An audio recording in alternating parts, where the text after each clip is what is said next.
Hi, it's Rachel again from Crowned by Rachel Salon and Private Wig Studio in San Angelo, Texas.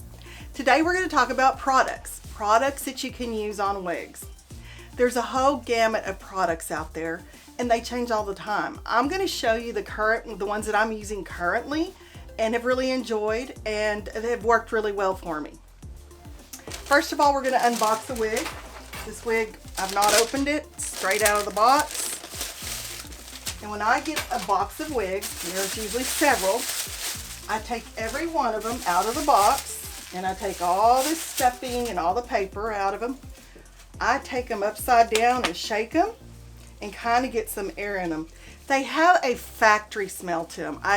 That's probably one of my least favorite things is they smell like they come straight from a factory, which they do. They do. They're made in a factory out of our country, unfortunately. So one thing that I do is I like to take a little bit of dry shampoo. You may not be able to tell right now on this one, but if you've ever gotten a wig or purchased a wig, they sometimes come in kind of glassy and shiny. Now this wig does not have much of that problem because this is a heat defiant wig, heat friendly wig. It is not as glassy and shiny as a lot of the other synthetic wigs. But in the case that it was, and it's a little bit through the top, I like to take a dry shampoo. I like to spray it a little bit. And I like to spray the inside. Again, simply because it's got that factory smell. And then I like to take and kind of shake it out and just really bounce it up and let it do its thing. So when I get wigs, most of the time there's several to a box. I will unbox them all and I will take them and I will hang them upside down on a hook for a day or two if I can, unless I have to pull it out to get it sold. I'll let it hang upside down like this just for it to get some air in it and some volume, gravity, and it pulls it down and opens it up, builds a lot of nice volume. Actually, people that like really volumized wigs, I actually encourage them to hang them upside down and store them like this. So I like to use a little bit of dry shampoo on them. Most all of them get a little bit of dry shampoo. I'm going to put this on the mannequin now. And we're going to act like she was on a hook for 48 hours. So what you're going to find is that there's a lot of flyaways. Again, I'm working with an HD wig. So what happens with this fiber is it only gets better with body heat and time. The cap conforms to the head better. And after you get even just some of your natural body heat, all these flyaways start to calm down. And it just starts picking up a completely different texture. So what I'm going to do is I'm going to take a little more dry shampoo now. And I'm going to go in here. And basically what I'm working with here is, you know, have you ever had your hair colored and cut and it's really soft and it does nothing for you right after the color or the conditioning? It's the conditioning that makes it so soft. Well, that's kind of what this wig is like.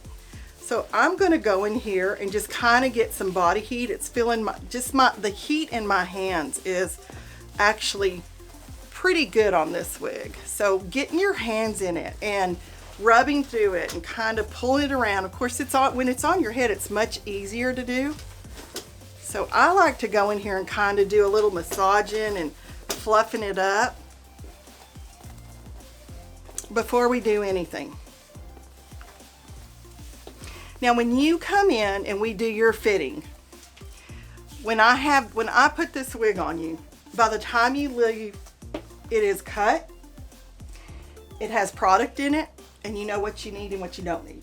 Now, I'm not a real big fan of a lot of products in wig for a couple of reasons. Number one, they don't need it. If you've got a good quality wig, such as this one, it holds its style, it holds its volume so nice. You don't need a lot of product. So other than the dry shampoo, sometimes all I do is the shampoo and either a little bit of the wig wax or a little bit of the hairspray. There is a number of hairsprays out there that you can use. I like this one. I like this one because it's light, it's airy, When you first get your brand new wig, you might want to hit it with a little more hairspray just to kind of give it some texture and some grab, again, because it's so soft. So I like using this Hair You Wear hairspray. Really nice spray. If you wanted a little more hold and you wanted to build some volume, a wig wax works well. This is fairly new to me. It's been on the market a while. I just decided to get into it. This is a nice little wig wax. I've really enjoyed working with it, and it builds some nice volume and does some nice holding. Now, if you'll notice, even after everything I'm spraying, my hands still go through this wig. You never want your wig not to move. You want it so that if you're out in the wind, it moves and looks real. That you don't ever want an unnatural look on your wig. So it needs to still be able to move after you put product in it. After you put product in it, you don't want so much in it that it's just, you know, frozen like a snowman in time. So these are the two finishing products that I like. Now, there is a product that I love. It's called Restore. This is a protector made for this type of fiber. So if you wanted to curl this, you could. I always recommend that you spray the Restore in it so it protects the material and it doesn't burn the wig, and the wig lasts longer. So that's another good product. And then when we have shampoo. Now, this has been the shampoo that I have used for 15 years. I like all these products because I've tried them myself. Are there more out there? Absolutely. I'm just talking about what works for me. So this is a nice shampoo. It's a gentle shampoo. I ordered this straight from Raquel Welch, and it's just a nice gentle shampoo that does not mess with the integrity of the fiber of the wig. It does not break down any of the elastic in it, and it does not eat the hair up. It's very gentle. So wig shampoo, wig leave-in conditioner, wig hairspray, wig wax, and a little bit of dry shampoo. I also don't recommend that you spray your wigs every day. After you get this wig set, look how much volume I have in this already, just with what I taking it out of the box. What I recommend tomorrow morning when you get up is, after you have the amount of product you want in there, reactivate it. Take you a spray bottle, a little bit of water after you have product in it will just sometimes reactivate that hairspray, and you don't have to spray it with spray again. You don't want to get a buildup on your wigs. Buildup on wigs is hard to get off. It also takes the on this particular wig, it breaks down the fiber. So I am very conscious about not too much product, just enough to get the job done. What products to not use on a wig? I find that anything that's real high in alcohol, say you don't have either one of these hairsprays, and you're at home and you have, I hope not, but Suave, you know, some White Rain or something. Those are the products that tend to build up on these wigs really bad, and getting them off sometimes is an impossibility. Can you get them off? Yeah.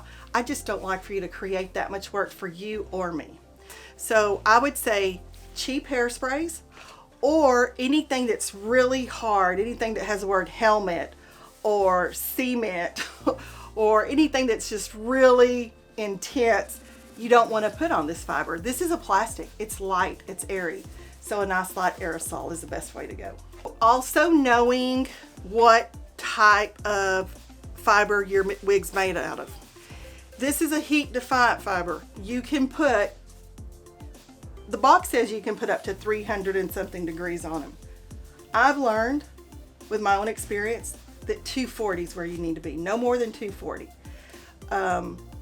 That's going against what the manufacturer says. I'll tell you, it'll last longer, and if you're going to make an investment in a nice wig, you want it to last long. So cut that heat down if you know how to use heat tools on your HD wig. If you do not know, have not been shown how to use your heat tools on an HD wig, don't do it, because you can ruin it.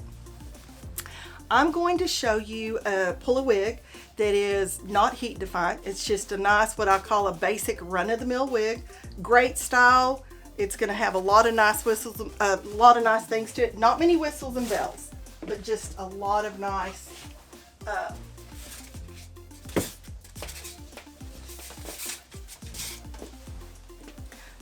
okay, so this is a nice little pixie.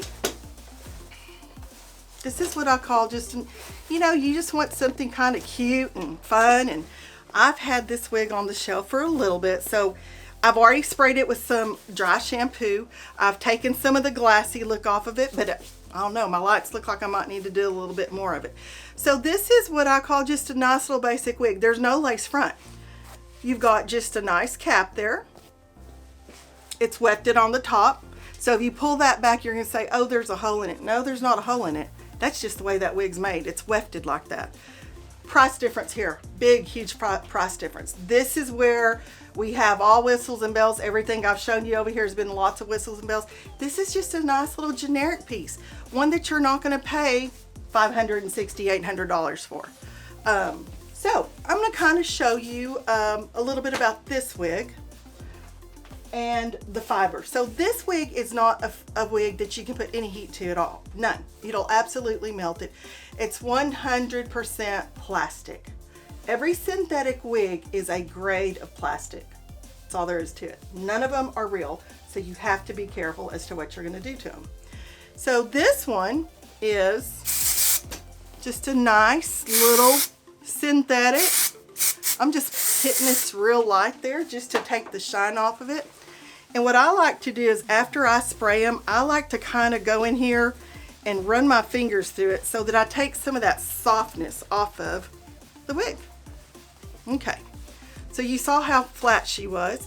Now that I've got a little bit of dry shampoo in it, this makes this a lot easier to manipulate. So before I do anything else with another hairspray, another gel, I just go in here and start working this with my fingers, just like so.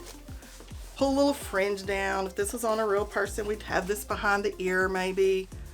And it's pretty ditz here. We might do a little cutting, I don't know. But I'm just showing you that this wig can take quite a bit more hairspray if you wanted to. And it's not something that every wig needs. A lot of these wigs have so much permatease in them, you don't have to do a whole lot of hairspray on them.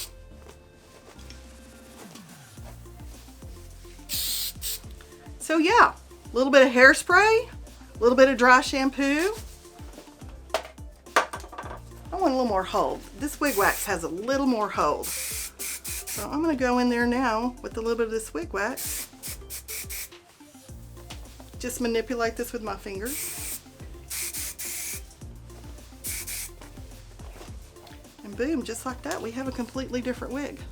Of course, it looks better on a face than this plastic mannequin. And at that point, you can decide, do you want more to that side? Hey, do we want to bring it all the way back to this side? Are you a girl that wants it on this side? Well, let's do it to that side, you know. So anyway, those are my things on products. My name's Rachel. I'm in San Angelo, Texas at Crowned by Rachel. Call today for your consultation. Let's fix your crown.